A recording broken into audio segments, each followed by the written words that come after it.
하나님은 천지 만물을 창조하신 분입니다. 또 역사의 경영자시고 주관자이신 것을 믿습니다. 우리가 예레미야 말씀을 보면서 심판에 대한 얘기를 많이 들었잖아요. 근데 지난 수요일 날서부터는 경영자, 제가 지난 수요일 날 원래 설교가 아니었는데 이제 전도사님이 지금 격리하고 있어서 제가 대타로 설교를 하면서 역사의 경영자 하나님에 대한 말씀을 전했는데, 이제 45장, 46장 쭉 이어지면서 계속해서 하나님은 역사의 주관자시다. 오늘 본문 제목도 제가 설교 제목을 역사의 참 주인이라고 제목을 붙였습니다. 하나님은 어떤 특정한 장소에만 이렇게 가두어 놓을 수 있는 존재가 아니십니다. 그래서 이 조직신학적으로 하나님을 가리켜서 무소부재하신 하나님이다, 이런 이야기를 합니다. 하나님이 이 교회 건물 안에만 계실까요? 아닙니다. 또 하나님은 특정한 민족, 특정한 사람들에게만 관여하시는 분일까요? 아닙니다. 하나님은 성도들만을 대상으로 하시는 분이 아니라 모든 이 우주 만물을 대상으로 하십니다. 오늘 본문에서 보여지는 것처럼 하나님은 이스라엘에게만 국한되신 분이 아닙니다. 열방을 다스리시고 심판하시고 주관하시는 분이 하나님이신 것을 믿습니다. 자, 그래서 오늘 본문서부터 46장서부터 51장까지 이 남유다 이스라엘 왕국 주변에 있었던 10개의 나라에 대한 예언의 말씀을 하고 계십니다. 그래서 오늘 우리가 끝까지 읽진 않았지만 46장에는 애굽에 대한 심판의 예언의 말씀, 47장은 블레셋에 대한 하나님의 심판의 말씀, 48장은 모압이라고 하는 나라의 심판의 예언의 말씀, 그리고 49장에는 암몬, 에돔, 게달, 하솔, 엘람에 이르기까지 하나님께서 심판하실 예언의 말씀을 하고 계시는 것이고요. 그리고 50장과 51장에는 지금까지 심판에 대한 남유다 왕국의 심판에 대한 이야기를 하실 때 하나님께서 누구를 들어서 바벨론을 도구로 삼아서 심판하셨는데 50장서부터 51장까지는 바벨론마저도 하나님의 심판을 받게 된다는 말씀을 하고 계십니다. 자, 오늘 이 46장을 좀 더 우리가 깊이 들어가 본다면 첫 번째로 이 선민 이스라엘 남유다 왕국에 가장 영향을 많이 끼치고 있는 애굽이 일본 첫 번째. 본문에 있어서 이런 언급은 없습니다. 그런데 저는 성경을 연구하면서 10개의 나라를 하나님이 심판하실 예언을 하시면서 일본어로 애굽을 하시는 이유가 분명히 있다. 왜 그러겠습니까? 지금까지 남유다 사람들하고 가장 가까웠어요. 남유다 사람들이 문제만 생기면 어디에게 도움을 청합니까? 애굽에게 가서 도움을 청하고, 우리가 앞부분에서도 봤지만 이제는 좀 도피를 해야 되겠는데 어디로 도피하면 살겠다고 그래요? 애굽으로 도피하면 우리가 살 수 있겠다, 이런 마음까지 가지니까 하나님께서는 여기 남유다 제국 사람들이 의지하는 애굽을 1번으로 심판하겠다라고 말씀하는 게 아닐까, 저는 그렇게 해석을 하고 있습니다. 자, 하나님보다도 더 신뢰하고 의지했던 애굽을 향한 하나님의 이 심판의 예언이 어떻게 구체적으로 언급되고 있냐면 2절로 12절 말씀은 애굽이라고 하는 나라가 갈그미스라고 하는 지역에서 바벨론과 전쟁을 해서 패전할 것을 예언하는 말씀. 그리고 13절로 26절은 바벨론이 애굽 본토를 침공해서 애굽을 멸망시킬 것이라고 하는 예언의 말씀을, 그리고 이거와 좀 동떨어진 얘기 같은데 27절과 28절에는 일종의 삽입절로서 이스라엘 민족에 대한 회복의 약속의 말씀을 하고 계시는 것을 볼 수가 있습니다. 이 부분은 왜 하나님께서 굳이 이 시점에서 27절, 28절에 이스라엘 민족에 대한 회복의 약속을 해주시는지, 그것은 제가 마지막으로 말씀을 드리겠습니다. 자, 이런 내용들을 가지고 저는 역사의 참 주인이신 하나님이 어떻게 경영하고 계시는가, 이 부분을 말씀을 드릴 건데, 먼저 국가의 흥망성쇠를 주관하신다라는 것을 여러분들에게 소개하고 싶습니다. 자, 오늘 본문 2절 말씀을 다시 한번 읽겠습니다. 시작. 애굽에 관한 것이라. 곧 유다의 요시야 왕의 아들 여호야킴 넷째 해에 유브라데 강가 갈그미스에서 바벨론의 느부갓네살 왕에게 패한 애굽의 왕 바로 느고의 군대에 대한 말씀이라. 아멘. 이제 애굽이라고 하는 나라가 갈그미스라고 하는 전투에서 바벨론에게 패전하게 될 것을 예언하는 말씀인데, 자, 여기서 갈그미스 전투라고 하는 것은 BC 605년에 이제 신흥 강대국으로 부상하고 있는 바벨론이라고 하는 제국이 이 남진 정책을 펼치면서 남쪽에 있는 나라들을 이제 침략해서 빼앗겠다라고 하는 그런 정책을 추진했던 바벨론이 이제 근동 지역에 맹주로 자처하고 있었던 애굽과 유브라데 강이라고 들어보셨죠? 그 유브라데 강 근처에 있는 갈그미스라고 하는 지역에서 전투를 하게 된 것이죠. 자, 이 전투를 하게 됐는데 이 갈그미스 전투에서 사실요, 군사력을 보나 전략적인 것을 보나 애굽이 이기는 것이 당연했습니다. 그런데 누가 이겼다고요? 네, 바벨론이 승리하고 말았습니다. 애굽의 군대는 참패를 당하게 되었고, 이로 인해서 애굽은 쇠퇴의 길을 걷기 시작을 했다, 이렇게 말할 수 있습니다. 반면 바벨론은 이 전투에서 승리함으로써 멸실상부 근동 지역에 이제는 강대국으로 부상하게 되는 그런 발판을 마련하게 되었다. 그리고 아수르라고 들어보셨죠? 예? 북이스라엘을 멸망시킨 아수르 제국은 애굽을 도왔거든요. 바벨론과 전쟁을 치르고 있는 애굽이라고 하는 나라를, 제국을 도와줬던 아수르마저도 패하면서 이제는 정말 쇠퇴기를 맞이하다가 나중에는 세계사에서 자취를 감춰버리게 된 이런 역사에 대해서 우리가 한번 이 시간에 생각을 해보셔야 됩니다.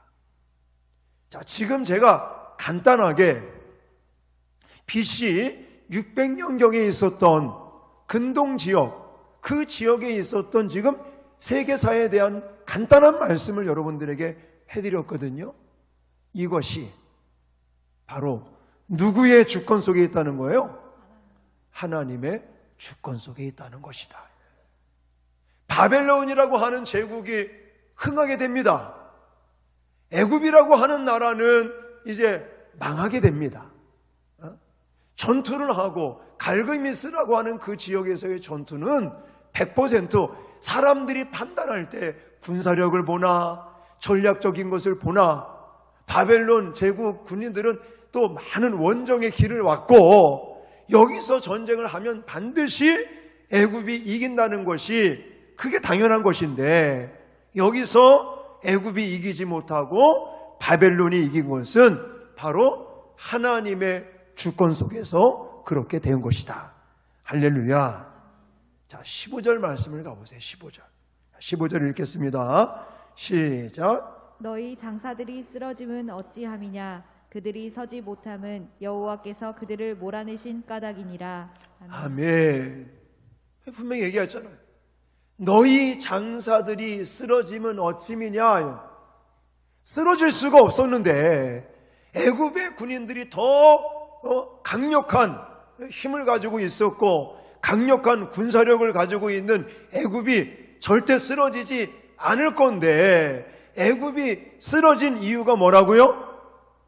예, 하나님께서 여호와께서 그들을 뭐 했기 때문에 몰아내셨기 때문에 그렇다 이거예요. 애굽에게 승리를 가져다 줄 것으로 확신했던 군인들은 아무런 도움도 되지 못했습니다. 우리가 생각할 때는 야, 군사력이 막강하면 이기는 거야. 맞죠? 그게 이치니까. 근데 하나님이 거기에 주관하시고 하나님이 개입하시면 그렇게 안 될 수도 있다는 거예요. 여러분 26절 말씀도 가보세요. 자, 26절. 제가 약간 읽진 않았는데 26절 말씀 또 같이 읽겠습니다. 시작. 내가 그들의 생명을 노리는 자의 손 곧 바벨론의 느부갓네살 왕의 손과 그 종들의 손에 넘기리라. 아멘. 누구를 넘긴다는 거예요? 애굽을 넘긴다는 거예요. 결국은 바벨론이 뭐 승산이 없었는데 군사력을 보나 전략적인 것을 봤을 때는 바벨론이 이길 수 없는 전투였는데 여기서 애굽이 이제는 진 이유 바벨론의 느부갓네살 왕이 승리하게 된 이유 거기 이유가 뭐라고요? 하나님께서 그들에게 넘기셨기 때문에 그렇다.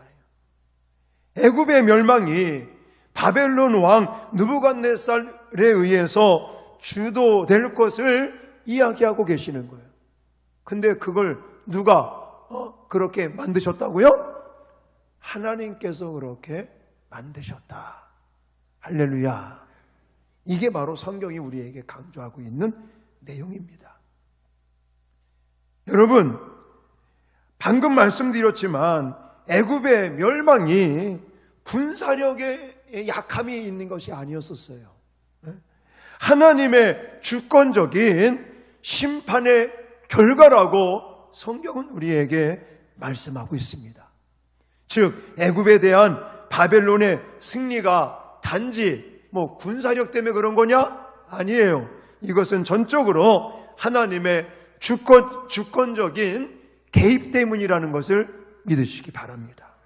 자, 이렇듯 한 나라가 승리하고 흥하는 것 누구의 손에 있다고요? 하나님의 손에 있다. 한 나라가 망하고 사라지는 것 이게 누구의 손 안에 있다고요? 역사의 참 주인이신 하나님의 주권 아래 진행된다는 것을 믿으시기 바랍니다. 그러므로 우리가 이 땅을 살면서도 한 나라에 소속되어서 살아가는 우리들이 역사의 참 주인이신 하나님을 믿는다면 우리 또한 세상 것, 세상의 권력과 세상의 힘과 세상의 어떤 물질적인 것 이런 것을 의지하지 말아야 될 줄 믿습니다. 하나님만을 바라보고 하나님만을 의지하고 하나님께 맡기면서 믿음으로 나갈 수 있는 저와 여러분 되어지시기를 주님의 이름으로 축원합니다.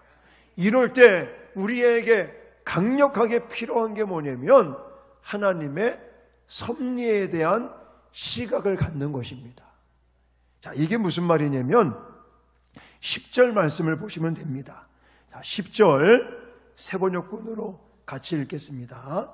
시작. 오늘은 만군의 주 하나님께서 원수들에게 복수하시는 날이다. 오늘은 주님께서 원수를 갚으시는 날이다. 주님의 칼이 그들을 삼켜서 배부를 것이며 그들의 피로 흠뻑 젖을 것이다.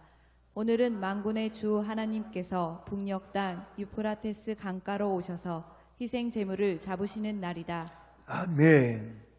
지금 물론 바벨론에 의해서 애굽이 망합니다. 전쟁에서 집니다. 그냥 단순하게 바벨론이 전쟁을 잘 치러서 그게 아니라는 거예요. 여기 보니까 주 만군의 하나님께서 뭐 하는 날이라고 그래요? 원수하시는 날. 이게 두 번이나 반복됐었어요. 그러니까 지금 바벨론에 의해서 애굽이 전투에서 지고 멸망하는 거, 이게 사실은 하나님의 복수의 날이었다라는 거예요. 네? 여러분, 이게 바로 하나님의 통치적인 섭리라고 말하는 것입니다. 그냥 우연찮게 우연히 바벨론이 이제는 이 남진 정책을 쓰면서 이제 그 근동 지역에 가장 막강한 나라라고 하는 애굽을 이제는 침략하고 전쟁에서 승리하는 거, 그냥 정치적인 정세가 그런 거야. 아니라는 거예요. 하나님께서 이제 애굽을 심판하시고 하나님께서 그 이스라엘을 향해서 했던 그 애굽에 대한 복수의 날, 심판의 날로 정해놨기 때문에 이런 일들이 지금 벌어지고 있다는 것입니다. 믿으십니까? 믿으셔야 돼요. 자, 지금 우리나라를 한번 생각해 보십시오. 전 세계적인 어떤 그런 경쟁하는 요충지에 있습니다. 우리나라가. 뭐 미국이라는 하는 중국이 있고 또 소련이 있고 또 일본, 유럽, 그 가운데서 반은 공산주의, 반은 민주주의 이래가면서 지금 우리나라가 미국의 눈치도 보고 중국의 눈치도 봐야 되고 여기서 어떻게 살아날 것이냐, 어느 편에 서야 될 것이냐, 이런 정세에 대한 정치적인 얘기를 하지만 사실은요, 우리는 하나님을 의지하고 하나님께 우리는 하나님의 눈치를 볼 수 있는 그런 우리가 돼야 된다는 것이죠. 왜냐하면 미국이 지금 초강대국이고 또 견제하고 있는 중국이 있고, 이게 우리 주변에 우리나라를 중심으로 해서 벌어지고 있는 정세라고 말할 수 있겠지만 이것이 누구의 주권 속에? 하나님의 주권 속에 지금 진행되고 있는 것이에요. 소련 지금 우크라이나를 침략한다 안 한다 이런 게 뉴스로 나오는데, 이런 일들이 그냥 벌어지는 게 아니라 하나님의 주권 속에서 역사의 참 주인 되시는 하나님의 경영 속에서 이런 일들이 지금 진행되고 있습니다.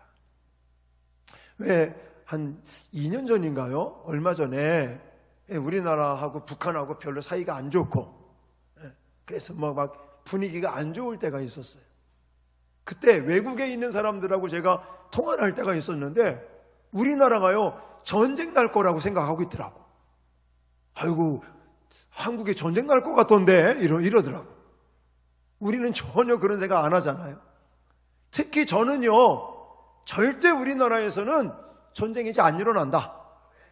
아멘 별로 안 하시네요. 왜 그런지 아십니까? 기도하는 사람들이 있기 때문에. 지금이야 물론 옛날보다는 약하죠. 근데도 지금도 곳곳에서 다른 게 아니라 정말 나라와 민족을 위해서, 한국 교회를 위해서 눈물 뿌려 기도하는 사람들이 있어요. 그 중에 한 사람이 저거든요. 믿거나 말거나. 저는 새벽마다 여기서 엎드려 하나님 앞에 우리 대한민국을 복주시옵소서, 이 시대에 동방의 예루살렘으로 세우시고 또 북한의 동포들을 불쌍히 여겨주셔서 속히 통일이 앞당겨지게 하시고, 그래서 선교 제1의 국가로 사용해달라고. 얼마나 제가 새벽마다, 이상하게요, 제가 정치하거나 이런 거 외부 활동 안 하는 목사지만 나라와 민족을 위해서 기도하면 그렇게 눈물이 나요. 그래서 기도 안 할 수가 없어.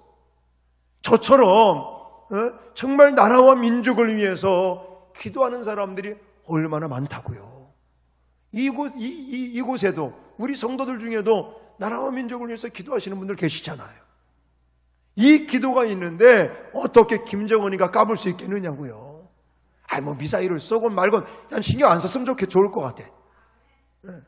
하나님이 다스리시고 하나님이 통치하고 계시고 하나님의 손 안에 있는데, 우리가 다른 거 눈치 보지 말고, 중국 눈치 보지 말고, 미국 눈치 보지 말고, 하나님께 더 집중하고 하나님을 더 의지하고 하나님께 맡기는 우리나라가 됐으면 좋겠습니다.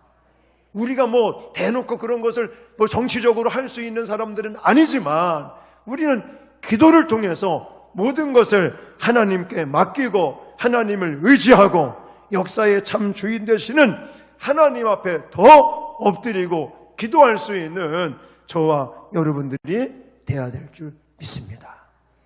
그 이유가 또 한 가지 있는데, 오늘 본문이 그거예요. 왜 눈에 보이진 않지만 역사의 참 주인 되시는 그 하나님, 그래서 정말 나라의 흥망성쇠까지 주관하시는 그 하나님께 우리가 왜 집중해야 되고 그분을 왜 더 의지해야 되느냐? 하나님의 구원의 역사는 계속 이어지고 있기 때문에 그렇다. 지금 애굽, 바벨론, 또 아수르, 정말 복잡하고 위협적인 이런 아주 엄청난 사건들이 이스라엘 가운데 지금 벌어지고 있어요. 남유다를 중심으로 해서 이게 벌어지고 있어요. 근데 보십시오. 이 가운데도 하나님은 아까 복수의 날, 심판의 날이라고 말씀드리지 않았습니까? 그런 일들을 진행하시면서도 하나님의 관심, 하나님의 그 마음에는 누가 자리 잡고 있어요? 구원받을 하나님의 백성들이 자리 잡고 있습니다. 그래서 애굽에 대한 심판의 예언의 말씀을 하시면서 하나님은 이렇게 별로 관계가 없는 것 같죠? 아닌 거예요. 하나님의 관심사, 하나님의 그 중심에는 항상 이스라엘이 있는 거죠. 선택받은 백성들이 있는 거예요. 그래서 27절, 28절에 하나님께서 말씀하시는 게, 뭘 말씀하시는지 같이 쉬운 성경으로 읽겠습니다. 시작. 내 종 야곱 백성아, 너는 두려워하지 마라. 이스라엘아, 무서워하지 마라. 보아라, 내가 저 먼 곳에서부터 너를 구원하고 너희 후손을 포로로 잡아간 땅에서 구해내겠다. 야곱 백성은 돌아와서 다시 평화와 안정을 누릴 것이며 아무도 그들을 위협하지 못할 것이다. 내 종 야곱 백성아, 너는 두려워하지 마라. 나 여호와의 말이다. 내가 너와 함께 하겠다. 내가 너를 쫓아 여러 나라로 흩어버렸지만 이제 그 모든 나라들을 완전히 멸망시키겠다. 그러나 너만은 멸망시키지 않겠다. 내가 너를 공정하게 심판하겠다. 그러나 심판은 피하지는 못한다. 아멘. 지금 주변 나라에서 바벨론, 아수르, 애굽 이렇게 막 전쟁이 일어나고 서로 침략을 하고 이런 정세가 벌어지고 있지만, 지금 하나님께서 내 종 야곱 백성아 이렇게 말씀하시면서 강조하는 게 뭐예요? 두려워하지 말라. 겁먹지 말라. 무서워하지 말라. 왜냐? 하나님이 구원하시겠다. 하나님께서 포로로 잡혀간 땅에서 건져내시겠다.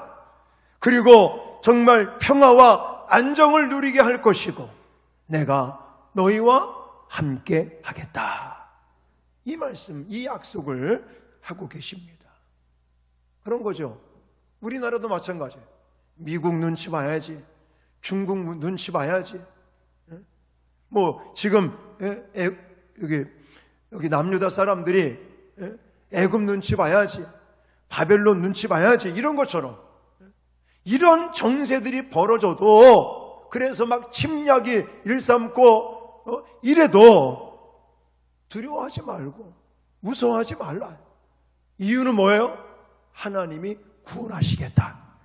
지금 비록 나라는 망하고 포로로 끌려갈지라도 하나님께서 다시 구해내겠다. 하나님께서 그리고 지키시겠다. 하나님께서 평화와 안정을 누릴 수 있도록 너희를 지키고 너희와 함께 하겠다. 비록 지금 남유다는 계속되는 타락으로 말미암아, 불순종으로 말미암아 하나님의 징계를 받고 있지만 하나님은 결코 하나님의 구원의 역사를 쉬지 않으시고 계속해서 이어가신다는 것을 오늘 본문에 강조하고 있는 것입니다.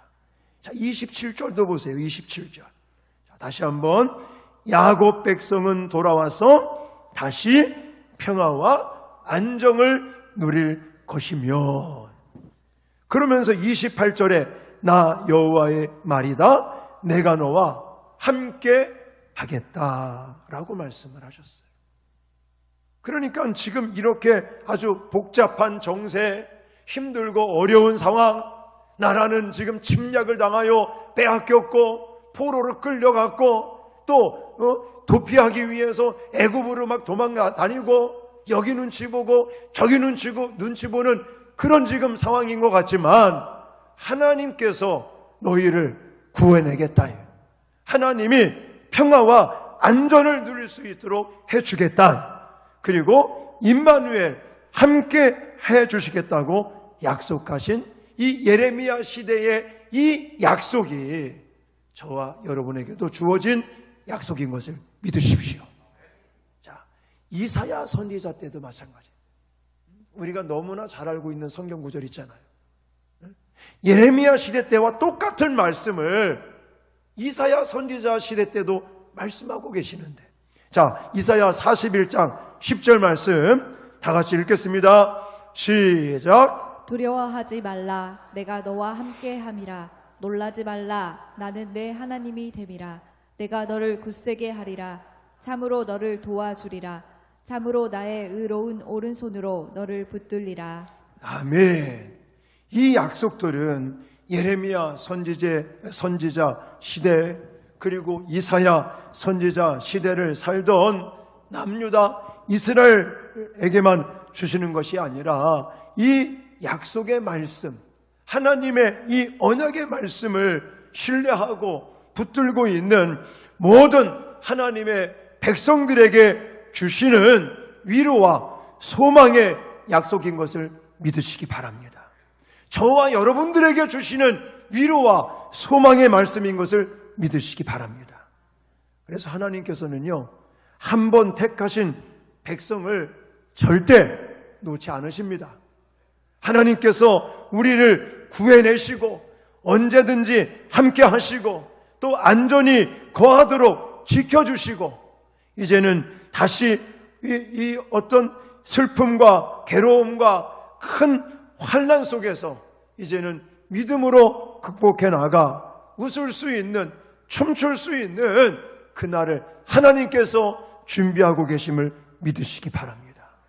그러므로 여러분들 만약 힘들고 어려운 환난을 만난다고 할지라도 진정 우리가 해야 할 일은 무엇이겠습니까? 실망하거나 절망하거나 원망하는 것이 아니라 하나님의 약속을 신뢰하고 하나님을 붙들고 하나님을 의지하고 하나님께 맡기고 정말 날마다 감사로 나갈 수 있는 저와 여러분들이 되어야 될 줄 믿습니다. 왜냐하면 이 고난, 이 환난을 우리가 믿음으로 잘 이겨내면 하나님께서는 우리에게 어마어마한 복을 예비하고 계시기 때문입니다. 할렐루야. 그래서 오늘 46장에 나와 있는 역사의 참 주인이신 하나님, 그래서 애굽이라고 하는 나라, 이 심판에 대한 말씀을 하고 계시지만 하나님께서는 애굽뿐만이 아니라 모든 나라의 흥망성쇠를 주관하시는 하나님인 것을 믿으십시오. 그 하나님이 초점은요 다른 데 있는 것이 아니에요. 애굽에 있는 것이 아닙니다. 바벨론에게 있는 것이 아닙니다. 제가 아까 말씀드렸던 그 열 아랄에 하나님의 관심사가 있는 것이 아니에요. 하나님의 관심사는 애굽을 심판하는 것도 이스라엘에게 있는 것이고, 바벨론을 심판할 때도 관심은 하나님은 바로 이스라엘, 택한 하나님의 백성들에게 있다는 것을 기억하십시오. 그리고 하나님은 끊임없이 구원의 역사를 계속해서 이어가고 계시다는 것. 그래서 저와 여러분의 구원을 위해, 저와 여러분의 평화와 안녕을 위해, 그리고 저와 여러분들과 함께 하시는 하나님의 손길을 붙들고 담대하게 날마다 승리하시는 저와 여러분 되어지시기를 주님의 이름으로 축원합니다.